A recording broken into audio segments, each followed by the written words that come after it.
I want to bear witness with you all. I also want to lament. This is the first Sunday of Advent.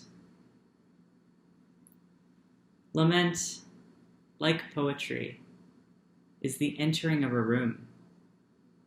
It's an event, a family party, something we do together. When we lament, we speak as one voice with many pitches, grasping for God and begging for a new way together. In that spirit, I invite you to bear witness with me.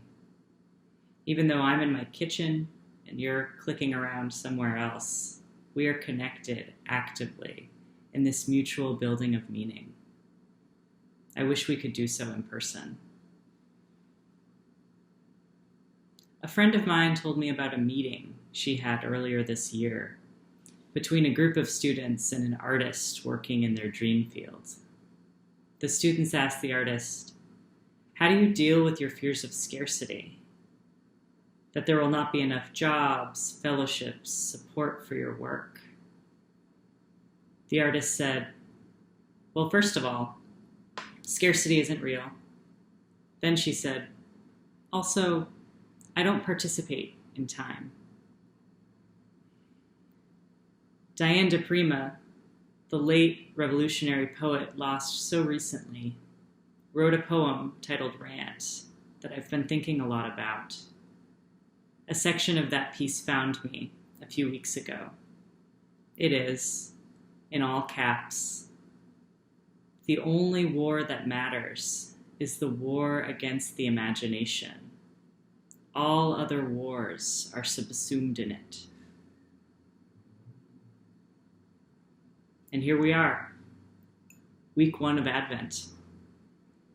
Scarcity, of course, is real, as is historical time, but it is also not. Scarcity isn't real, but greed and suffering are. What is a minute to a person in a flashback?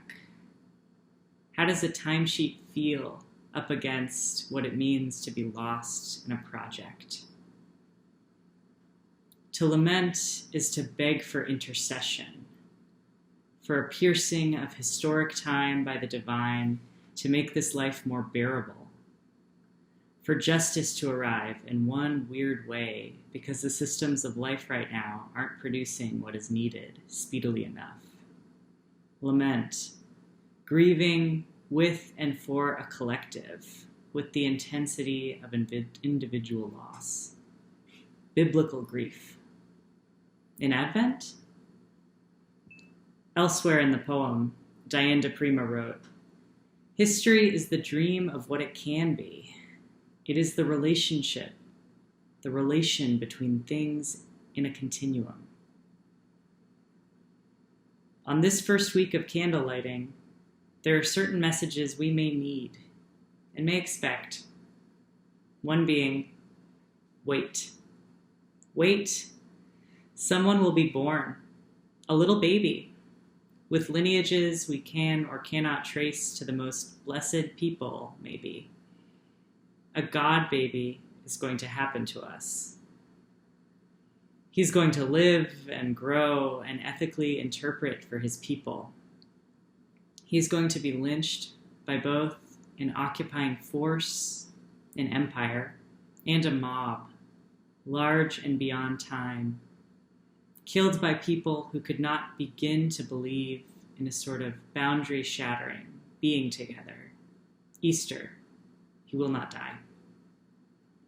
Indeed, in every moment of struggle when the possible noses her head out of deep despair, where someone says, "I am," against the voice who says life is cheap, he will appear. But now he is not even that baby.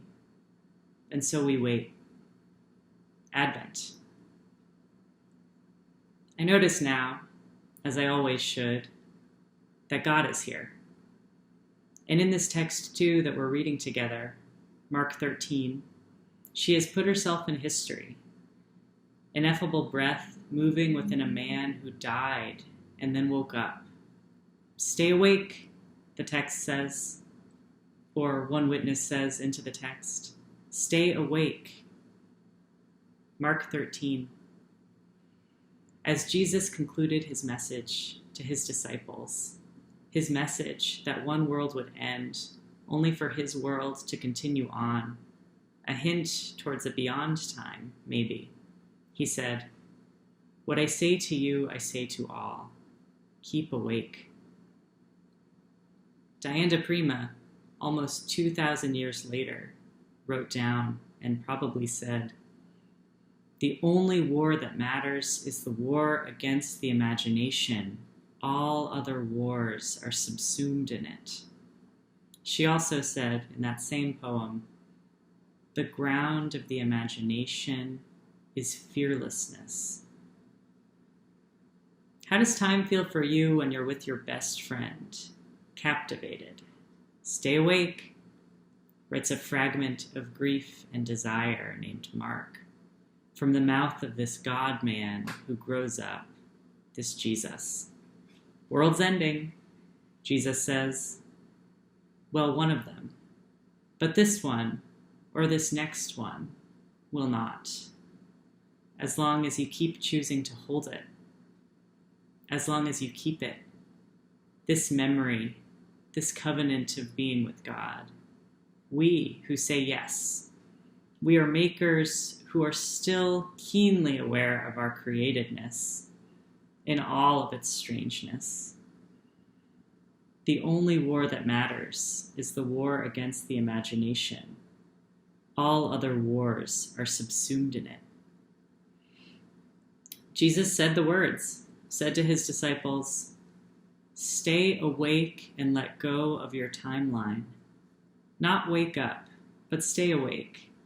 Because even as all the horrors of this life beat on through generations, and even as social relations, even as nations crumble, and yes, even as the words we use to find ourselves in a crowd twist and disappear before our very eyes, that next world, beyond time, is there waiting.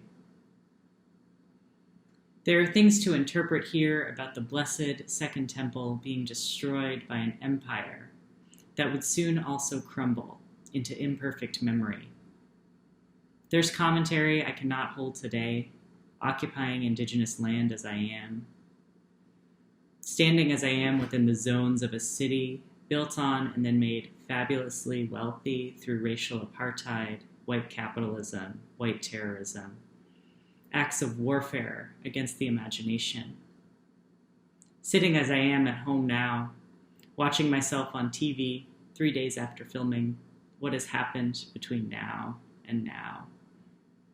I mean, the land is to steward, not to occupy. It is not possible to own it. I mean, a baby is coming. We are told that we should touch the world as if that were always the case, because that is always the case. Stay awake. A war against imagination is a war against alternatives to the sort of unfettered cruelty that Jesus tells us is far from natural or inevitable. When we enact wars against possibility, against imagining the most glorious cooperation, as all stewards of this one rock, we fall into painful sleep, and we brutalize each other, and we miss his return, the liberating winds. We have a blueprint of care in Jesus' life, absolutely. But we also have one big way to glide past the drudgery and danger of regular time. This thing called justice is not simply a project of standing up or with against cruelty and pouring our heart toward an imagined, less resourced other. It is also the project of stopping clocks, of understanding the Dr. King better in his arc, of putting stories and signs together that aren't usually touching and then listening for their solutions or songs. Jesus read his sacred scriptures to his followers and gave them new meaning, and it stuck. Our words only stop being weapons when we imagine they are otherwise. Justice arrives then when we follow the heartbeat of our Creator through a night where no sign points to a less unbearable world. Yet, as Arundhati Roy famously reminds us regarding this other vividly just world, she is on her way. On a quiet day, I can hear her breathing. I hear Mark's Jesus as follows: stay awake in the night, in the unmarked time, I mean, in the darkness that so often soothes and nurtures the creative. Stay awake to the fig tree's bud, in the periods of where time follows the planet's imperceptible turns. Stay awake to that ineffable beat of becoming that makes babies born. Do this work of being with God, and you will find what is beyond time. Diane DePrima says, the war is the war for the human imagination, and no one can fight it but you, and no one can fight it for you. When Jesus tells his followers to stay awake to what is to come, he's quoting the Hebrew scriptures, a lament. He speaks the words of the prophet Isaiah, who is crying out, insisting that his divine partner, his God, honor their relationship, that God may see and then honor his pain through reparative action. Here and now, time works on us. But in the waking world of life with this Christ, and whatever that means for you, I'd like to know, because I want to be with you. In that space of ecstatic witness and ethical bravery and relation and body listening, there is complete and complex love. Love like the mountains and the waters hemming us in even after our worlds have ended. So many worlds have already ended, are ending. Love like we find every day without trying, that we receive only by being awake. We know already how complete love dictates our destinies. A baby is going to be held into standing. We were once babies, held into standing. Advent, week 1. Easter, a baby is unable to be lost to fear. Diane DePrima says, the imagination is not only holy, it is precise. It is not only fierce, it is practical. Men die every day for the lack of it. It is vast and elegant. The poet being grilled by the students said, scarcity isn't really true. Mark says that Jesus said, truly I tell you, we are in relationship that is everlasting, beyond the nation, beyond the ties of your own true body, living in that flow of love that I made. When we take that in, the limit, the only limit to our imagination is the ethical. What if we cannot justify our own maintenances of theft and extraction and punishment any longer? What if we cannot find a reason anymore to isolate a sibling in a room, in a box, in a cage, in a cast? Our imagination is made possible by our shared breath. We need each other. We wake up every day as people who have already decided what we think about all of this.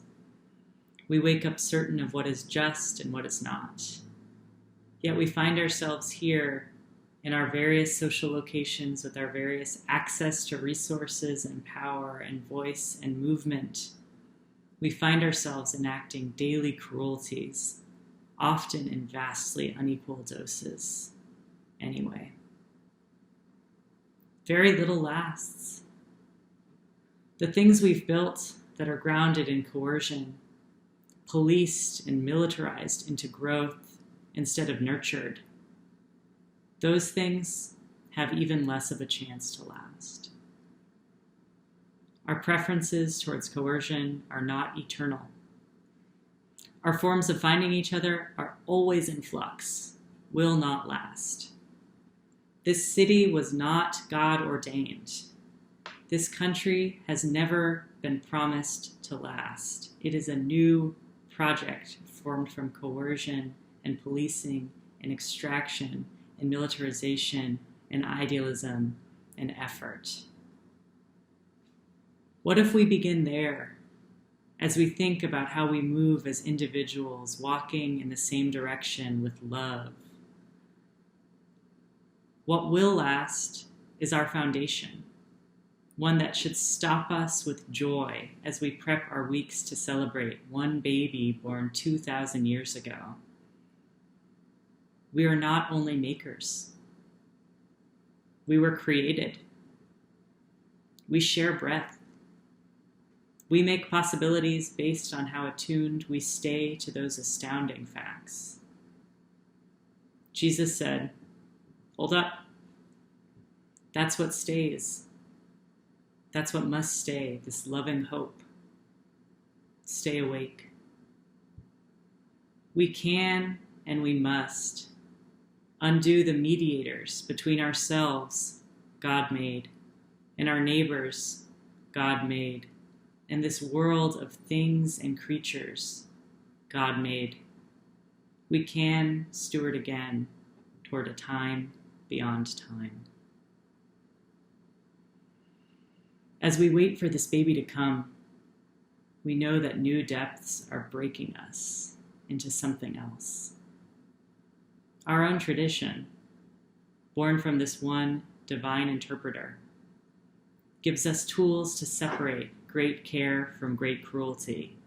It is absolutely not always too complex to do. They are mutually exclusive categories. Our world gives us the tools to enact either great care or great cruelty, and our God gives us the heart to discern deeply, rightly, clearly. May we stay awake to that discernment in celebration of the miracle about to seasonally make its print upon us. May we tell the truth to ourselves, lovingly.